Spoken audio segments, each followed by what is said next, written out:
Do you ever wonder why sometimes smart people feel dumb? Or rich people feel like they don't have enough money? Or beautiful people feel ugly? Or the clearly advantaged people in society feel like they've somehow pulled the short straw in life? Well, we all suffer from a disease which makes us lack contentment. And the reason is we're so used to trying to make man-made things fill God-shaped holes in our lives. And that's exactly what the Corinthians were doing. They sought glory and approval through following particular individuals. It's almost like school where you try to hang around with the cool kids so that some of their glory would be reflected onto you. You almost use other people as a means of finding your own contentment. And it never really worked, did it? And so here's what Paul does in these verses. He does really two things. Firstly, he exposes the lie of this pursuit of contentment that the Corinthians were after.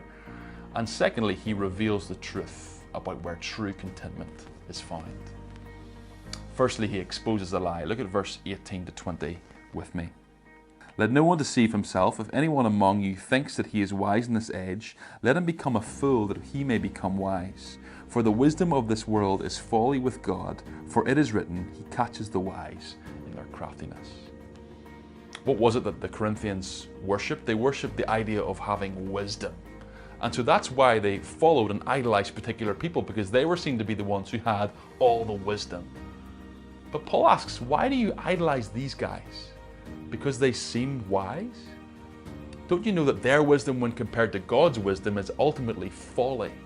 They aren't worth worshipping. God is worth worshipping. If wisdom is your criteria for who you worship, then surely God is the one who you should worship, because God is the one of ultimate wisdom.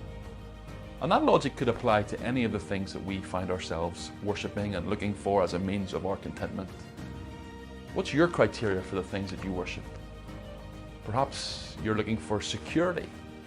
Maybe that's the thing that you're ultimately longing for as your means of contentment, and maybe it expresses itself in different ways. You desperately long for a partner, a boyfriend, or a girlfriend, or a husband, or a wife. But isn't God the ultimate place where security is found? Maybe you're ultimately craving affirmation, and that's what you're looking for as your means of contentment, and that expresses itself through the desperate desire to get good grades or looking beautiful. But isn't God the one who offers you ultimate affirmation? Isn't a relationship with Jesus the place where we ultimately feel affirmation?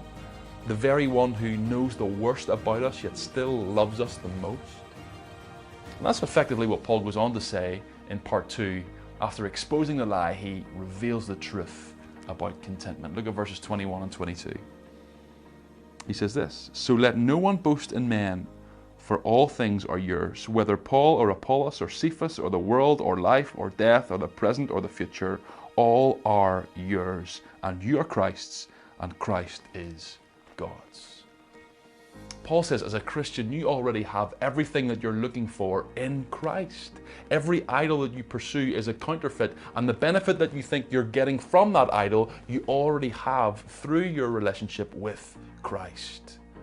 You see, your idol makes promises, but it can't deliver on those promises. But God and your relationship with Him already offers those things that you're chasing after. And so your pursuit of contentment through these idols is ultimately like chasing shadows. Here's your challenge for today. What do you find your heart naturally being drawn towards?